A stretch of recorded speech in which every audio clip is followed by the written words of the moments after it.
Bank অ্যাকাউন্টে DBT link active আছে না নেই এটা তোমরা কিভাবে বুঝবে? কারণ অনেকেই রয়েছে যাদের এই ডিবিটি লিঙ্কের জন্য অনেক সমস্যা হচ্ছে, আবার কেউ রয়েছে যাদের এই ডিবিটি লিঙ্কের জন্য অনেক কিছু কিন্তু মাথায় চিন্তা ভাবনা শুরু হয়ে গেছে। তো যাই হোক, নিজের অ্যান্ড্রয়েড মোবাইল ফোন দিয়েই কিভাবে তোমরা চেক করবে যে তোমাদের অ্যাকাউন্টে ডিবিটি লিঙ্ক অ্যাক্টিভ আছে কি নেই, এটা কিন্তু তোমরা নিজের মোবাইল ফোন দিয়েই দেখতে পেয়ে যাবে।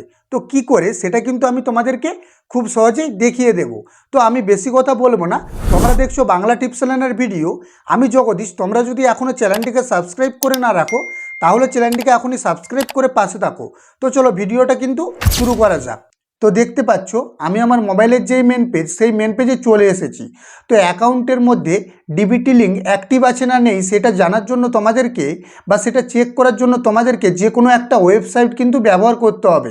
ক্রোম ব্রাউজার না হলে কিন্তু গুগল থেকেও তোমরা ট্রাই করতে পারো। তো আমি সিম্পলি গুগল থেকেই কিন্তু ওপেন করছি। তো দেখো এরকম কিন্তু একটা পেজ ওপেন হয়ে যাবে। তো তোমাদেরকে এখানে সার্চ করে নিতে হবে। তো আমি যেটা কিন্তু লিখবো সেটাই কিন্তু তোমাদেরকে সার্চ করতে হবে। তো তোমাদেরকে এখানে সার্চ করতে হবে উদয় বলে। তো উদয় বলে লেখার পরে এইরকম একটা পেজ ওপেন হয়ে যাবে। তো তোমাদেরকে এখানে প্রথমে যে ফার্স্ট লিঙ্কটা রয়েছে দেখতে পাচ্ছ, এই লিঙ্কটার মধ্যে ক্লিক তোমাদেরকে করে দিতে হবে।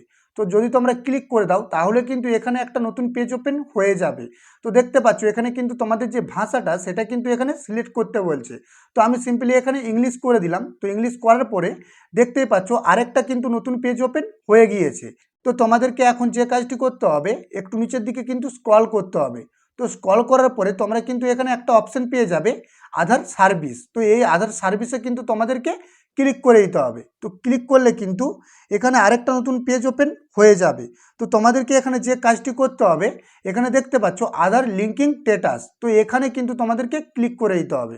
তো যদি তোমরা ক্লিক করে দাও তাহলে কিন্তু এরকম একটা নতুন পেজ ওপেন হয়ে যাবে। তো তোমাদেরকে এখন যে কাজটি করতে হবে, এখানে দেখতেই পাচ্ছ যে অপশানটি রয়েছে কন্টিনিউ ইন ওয়েব। তো এই অপশানের মধ্যে কিন্তু তোমাদেরকে ক্লিক করে দিতে হবে।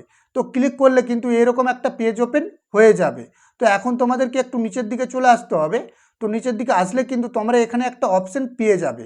তো তোমাদেরকে আমি অপশানটা দেখিয়ে দিই। এখানে যে অপশানটা রয়েছে দেখতে পাচ্ছ ব্যাঙ্ক সিডিং স্ট্যাটাস। তো এই অপশানে কিন্তু তোমাদেরকে চলে আসতে হবে, এসে কিন্তু এটার মধ্যে ক্লিক করে দিতে হবে। তো যদি তোমরা ক্লিক করে দাও তাহলে কিন্তু এরকম একটা নতুন পেজ ওপেন হয়ে যাবে। তো তোমাদেরকে এখানে কি করতে হবে, তোমাদের যে আধার কার্ডটা সেই আধার কার্ড নাম্বারটা কিন্তু তোমাদেরকে এখানে দিয়ে দিতে হবে। দেওয়ার পরে এখানে কিন্তু ইন্টার যে ক্যাপচা এটাকে কিন্তু তোমাদেরকে লিখে নিতে হবে। তো আমি দিয়ে দিচ্ছি দেখো। তো দেখো আমি কিন্তু আধার কার্ড আর ক্যাপচা কিন্তু দিয়ে দিয়েছি। তো এখন আমাকে কি করতে হবে, এখানে দেখতে পাচ্ছ লগ ইন উইথ ওটিপি। তো এখানে কিন্তু আমাকে এই অপশানটায় ক্লিক করতে হবে।